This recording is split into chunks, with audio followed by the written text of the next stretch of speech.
ሰላም ቤተሰቦቼ ዛሬ ይዤላችሁ የመጣሁትኝ የጾም ከስፖርት በኋላ የምትመገቡትን ምግብ ነው። አዲስ ከሆናችሁ ሰብስክራይብ በማድረግ ቤተሰብ ሁኑ። ወደ ቪዲዮ የሚያስፈልጉን ግብአቶች ይኸው እንደዚህ ደርድሬያቸዋለሁ። አንድ ቃሪያ አለኝ፣ ቀይ ሽንኩርት አለኝ፣ ነጭ ሽንኩርት አለኝ፣ አቮካዶ አለ እና ድንች ነው የሚያስፈልጉን። በእነዚህ ግብአቶች ቆንጆ አድርገን ከስፖርት በኋላ ካርቦሃይድሬት የሚሰጡንን ምግቦች ነው የምናዘጋጀው። ድንቹን ስትከትፉት ቶሎ እንዲበስልልን እንደዚህ በስላይስ መልኩ ክትፉት። መጥበሻዬን 2 የሾርባ ማንኪያ ጨምሬ እንዲግልልኝ ለኩሻዋለሁ። እንደዚህ በስላይስ ትከትፉትና ድንቻችሁን መጥበሻችን ላይ ጠበስ ጠበስ እናደርገዋለን። በደንብ መብሰል የለበትም፣ ምክንያቱም ውስጡ ላይ ያሉ ካርቦሃይድሬት እንዳይሞትብን ወይም ደግሞ እንዳይጠፉብን በደንብ መብሰል የለባቸውም።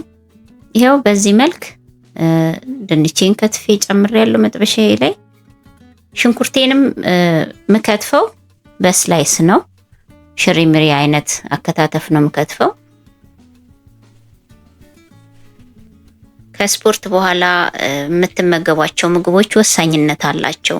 ያወጣችሁትን ኃይል የሚተካ ምግብ መመገብ አለባችሁ። እሱንም ደግሞ ስፖርት ከሰራችሁ በኋላ ከ1 ሰዓት ወይም ከ2 ሰዓት በላይ መቆየት የለባችሁም ሳትመገቡ። ምክንያቱም ከ1 ሰዓት እስከ 2 ሰዓት ባለው ጊዜ ውስጥ ምግብ ማግኘት አለባችሁ። ሉዝ ያረጋችሁትን ኃይል መተካት መቻል አለባችሁ። ከዛ ከ2 ሰዓት በላይ ከቆያችሁ የባሰ እንደ ሰውነታችሁ ይቀንሳል እንጂ ምንም አይነት የሚገነባው ነገር የለውም ስፖርቱ ማለት ነው። መመገብ ግዴታ ነው። ስፖርት መስራት ብቻ ሳይሆን ምግቡም ወሳኝነት አለው ማለት ነው። ግዴታ ያስፈልጋችኋል።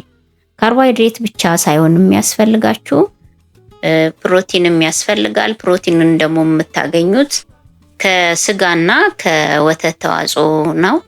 እሱንም በተጨማሪ መመገብ ይቻላል። ይሄ ግን በጾም ወቅት ላይ የምትሰሩት ከሰራችሁ በኋላ ስፖርት የምትመገቡትን የምግብ አይነት ነው ይዤላችሁ የመጣሁት። እንደምትመለከቱት ግብአቶችን ጨምር ያለሁኝ ቆንዶ በርበሬ ግማሽ የሻይ ማንኪያና ጨው ግማሽ የሻይ ማንኪያ፣ ለከለሩ ደግሞ እርድ ግማሽ የሻይ ማንኪያ ነው የጨመርኩትኝ።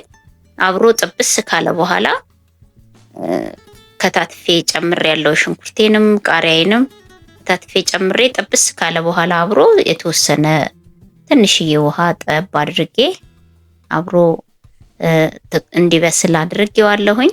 አሁን አቮካዶአችንን እናዘጋጃለን፣ እሱ እስኪ ዋሃድልን ድረስ ማለት ነው።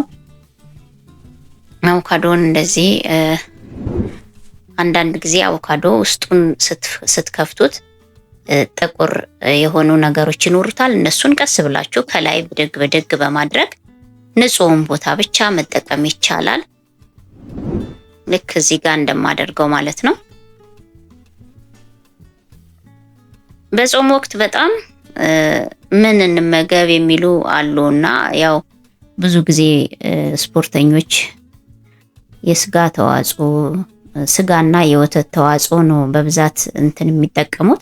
በስፖርት ሰዓት ደግሞ ይሄ ቆንጆ ነው። በጾም ወቅት ላይ ይሄ ቆንጆ አማራጭ ነው የሚሆንላችሁ። ቤተሰቦቼ ሞክሩት፣ ስሩና ተጠቀሙ። በጣም አሪፍ ነው፣ ትወዱታላችሁ። ጣዕሙ ራሱ ቆንጆ ነው። የነጭ ሽንኩርቱ ጣዕም አለ፣ ቆንዶ በርበሬው አለ። በጣም ቆንጆ ነው፣ ትወዱታላችሁ። ቤተሰብ ሞክሩት እስኪ እላችኋለሁ። በዚህ መልክ ያው አቮካዶዬን አዘጋጅቻለሁ።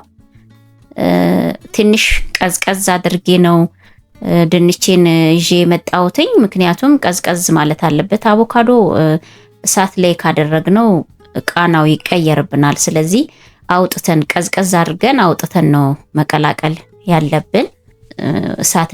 እሳት ከነካው ትንሽ ቃናው ጥሩ አይሆንምና እንደዚህ በዚህ መልክ ይኸው ቆንጆ ሆኖ ደርሶልናል። ቤተሰብ በጣም ያምራል።